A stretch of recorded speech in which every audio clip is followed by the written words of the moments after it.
CBS Radio brings you The Couple Next Door, written by Peg Lynch and starring Peg Lynch and Ethel Bunce.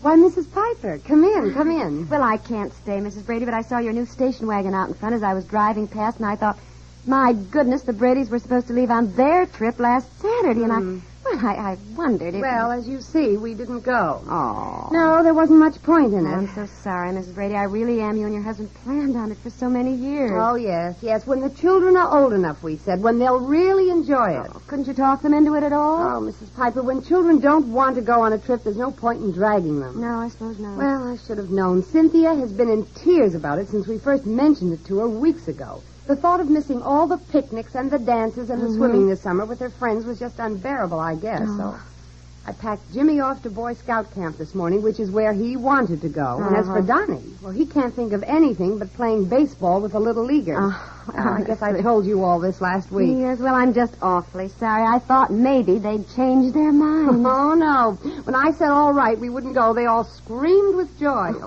Goodness, if my parents had offered me a chance to see Yellowstone and the Grand Canyon... Oh, I know. Well... It's a blow, but I guess Jim and I'll survive it. Tell me, what are you doing about Betsy? Well, when I saw your car out front, that's one reason I stopped in, to tell you that we took your advice. You're taking her to Europe? Yes. Oh, she doesn't know it yet. We're telling her today. It all happened so fast.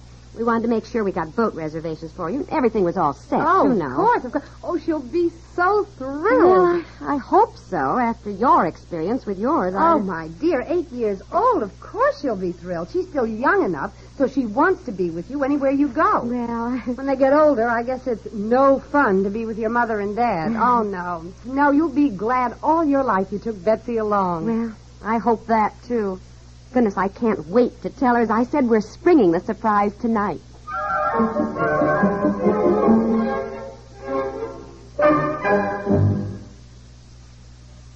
Back in pioneer days, they used to talk about the quick and the dead. The idea used to be the quick survived and the slowpokes stopped an arrow. Well, today things are changed. On America's highways, it's often the quick who are the dead. Haste makes considerably worse than waste, as highway fatality statistics grimly prove. Most highway deaths come from excessive speed and cutting out of line. It's possible to be killed by making a target of your car as well. It's possible to get into trouble by having a mechanically imperfect car. There are all sorts of dangers involved in piloting one of today's high-speed automobiles. But hundreds of thousands of drivers of all ages are proving that it's also possible to have an accident-clean record. Alertness, politeness, yes, common courtesy on the road, and the flexibility about changing highway conditions. These are true driving skills. These are the keys to accident-free driving, your only guarantees of survival on the rugged roads of today.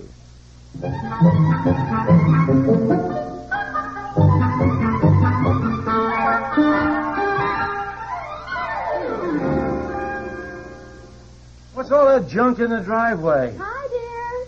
What's all that junk in the driveway? Well, there you are. Honestly, you would be late getting home today of all days. What are all those boxes doing right out in the middle of the driveway out there? Oh, Betsy and some of her friends made up a zoo this afternoon, put all her pets in, you know. I put it right in the middle of the driveway, for heaven's sakes. I had to get out of the car, move everything before I could get into the garage. Well, I'm sorry, dear. Now, don't be cross. Look, I'm hot and I'm tired and I'm sticky. I'll feel better after I go for a swim. Well, don't go now.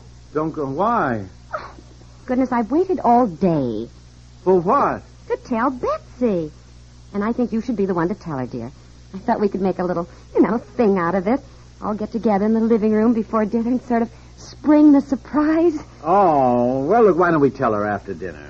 Well, I thought if we told her before dinner, then we could all talk about the trip during dinner. Where we're going and all that, you know. May I suggest? Oh, hi, Aunt Effie. May I suggest that you tell her during dinner, because dinner is ready. You're late getting home anyhow, and if we don't get the table right now, everything's going to be ruined. Well, I don't think we should tell her at the table. It's too important. How would that sound? Betsy, you're going to Europe with us. Pass the butter, please. Well, you don't have to tell her like that. Well. But the lamb chops will be done in exactly 3 minutes, unless you want them all dried up. Well, can't you turn the broiler down? I want to swim before dinner. Oh, look, I've got some tomato juice for all of us right there in the living room on the coffee table with some crackers and cheese spread.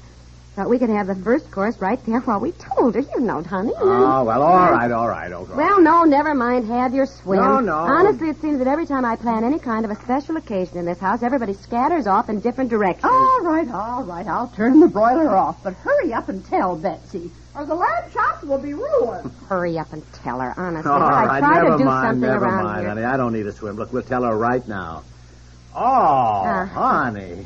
Golly, the living room does look nice. Gee, flowers and everything. Well, I just got a tiny little bunch of sweetheart roses. It seemed more festive, looks nice. and I bought a little boat to put in it. Look, Betsy. Yeah, that's wonderful. And I made a little paper flag for it and wrote, here, look, Bon Voyage, Betsy. Hon, like you. Oh, honey, that's cute. And so are you. Doggone it. Well, now, look, everything's all set, isn't it? I mean, we don't want to tell her she is going, then it turns out No, it's all set. It's all set. Miss Borman called New York this morning, and it's all set. She knows somebody at the Holland American line, and Betsy will be in the stateroom with Aunt Effie. Yeah, and we got the passport application. Yes, her passport should be here by Friday at the latest. Yeah, well, all right, okay. Betsy! Boy, she's going to be excited, huh? Can you imagine? No, Betsy! Where the heck is she? I don't know. Why don't you buzz her? That's why you put the buzzer in. Yeah, that's right. Honestly. Aunt Effie, where's Betsy? I don't know. She was outside a few minutes ago. Oh, well, Aunt Effie, look, clang the outside bell, will you? Of course, she's been underfoot all day fussing with that zoo business. Now when we want her, why, you can't... Betsy! Did you want me? Oh, well, there you are. Where the heck did you come from? Upstairs. Betsy! Never mind, Aunt Effie. Never mind. Betsy's here. Come on in the living room, Aunt Effie. Pete sakes, when you hear your buzzer and hear us yelling, why don't you answer? I didn't hear you. I had my radio on. Oh, all right. Now, calm down. Come on in and sit down, Betsy. Your father has something to say to you. I didn't do anything. No, dear. It's not that. He has something nice to say. Well, look, before I say something nice, I would like to say that when that buzzer goes off and it's for you... Dear, please, it's not the mood. Now, let's have some tomato juice. Aunt Effie! What is she doing? It is impossible to round up this family. Here I am. The lamb chops are going to be so dried up. Well, here, sit down now. Will you have some tomato juice? Yeah. Well, all right, Daddy. Well, Betsy, how would you like to go on the trip to Europe with us? Okay. Well, Mommy, this tomato juice tastes funny. okay. What do you mean, okay? Aunt Effie put some lemon juice in it. Look, dear. never mind the tomato juice. Well, what do you mean, okay? Don't yell at her. Well, I for don't Pete's think sake, I don't think she understands. Betsy, Mommy, and Daddy decided to take you to Europe with us. Wouldn't you like to go? Sure. Sure. Betsy, we're going to sail on a big boat across the ocean, go to England and France and Italy, ride on a gondola in Venice. I know. She knows. Boy, I tell you... Well, don't you think it would be fun? Yes, I said I'd go, didn't I? Well, is that all you have to say? What do you want me to say? Why is everybody yelling? Oh, dear, this isn't at all the way I planned. Well, why don't you all calm down? What do you expect of the child? You have deliberately not talked about the trip in front of her, so she wouldn't worry about your being gone. Now you suddenly expect her to be enthusiastic about something she really knows almost nothing about. Oh, yes, I suppose. It's just, oh, well. You're right, Aunt Effie. Well, we have 2 weeks before we sail, Betsy, and Mommy will tell you a lot about the places we're going. Will I be with you all the time? Sure, every place we go. We'll all be together. It'll be just as though we were home, eating meals together. The difference is that we'll all be seeing new places and new things. We'll take sightseeing tours, and you'll hear the guide telling you about the things you're seeing. Every day it'll be something new, and you'll be with us all the time. You'll hear about history and see castles. What about Nancy? What? Who's going to feed Nancy? Oh, well, now, dear, don't worry about that, sweetie. Who's going to feed her? And Howard and Leonard. Well, Sam Hiller and Nancy and Howard and Leonard. My turtle. Nancy's my turtle. And Leonard's my rooster. And who's going to feed Brownie and Pussy Willow? Oh, for Pete's sake, stop worrying about your animals. Well, if I may say something, I think she has every right to worry about her animals. I don't recall any discussion around here as to what was going to be done with the zoo while we're away. No. No, I forgot about the animals. Oh, for the love of Mike. Yes, well, we'd better discuss that. Now, let's have dinner and then we'll discuss it.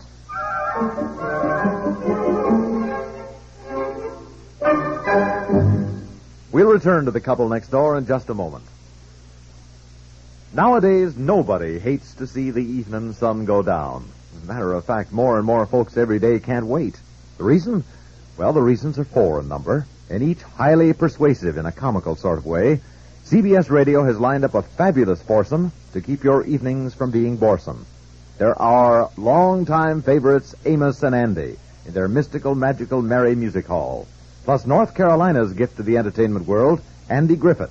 Plus the great vaudeville style of George Burns and Gracie Allen. And finally, but not leastily, the comedy of Bob and Ray. Before or after dinner, or during same, right along with your evening CBS News and news analysis, keep up with the world and hep to the humor of the day by keeping your dial set for the different sound of CBS Radio. In particular, for the comedy only a network can bring you and only CBS Radio does. Amos and Andy, Andy Griffith, Burns and Allen, and Bob and Ray, every Monday through Friday at this address.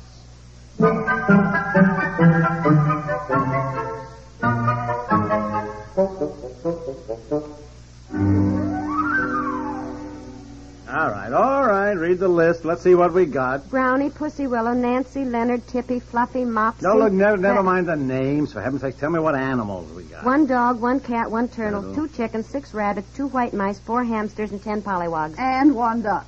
Duck, we don't have any ducks. Oh, yes, Mommy. Didn't we tell you? It happened today. No, it's gone all day. What happened today? The chicken egg somebody gave Betsy that one of the chickens has been sitting on hatched today. Turned out to be a duck. Oh, darling, Mommy. He's so fluffy. I'll bring him in. Oh, really? All right, add a duck to the list. What are we going to do with all these pets? Well, I don't see why we can't dump some of them on the Bidens, boy. They certainly dumped their menagerie on us when they went off to Florida last Christmas. Yes. Well, I'll put the Bitners down for the 2 chickens, the 4 hamsters, and since your mother is taking Bobby... Who's Bobby? Your son. Oh. Well, I Bobby. Well, we were talking about animals. Since your mother is taking Bobby, maybe she'll Bobby. take the dog, too. He won't run away. He loves the baby. Well, Now, what about the cat? You'll have trouble there. Cats hate to be moved. You may have to ask somebody to stop over each day and feed Pussy Willow. Oh, yeah? Who? Just which one of our dearest friends do you think would like that delightful job? Well, I'll go do the dinner dishes. You 2 figure it out. Oh, boy. really? Honey, remember when we were first married, living in that one-room apartment, no children, no animals? When we wanted to go someplace, we just took off? Remember? Yes, I also remember we couldn't wait until we had a house and children and pets. So come on now. Which one of our friends do you think would like to have the 2 white mice? Well, just start calling everybody we know.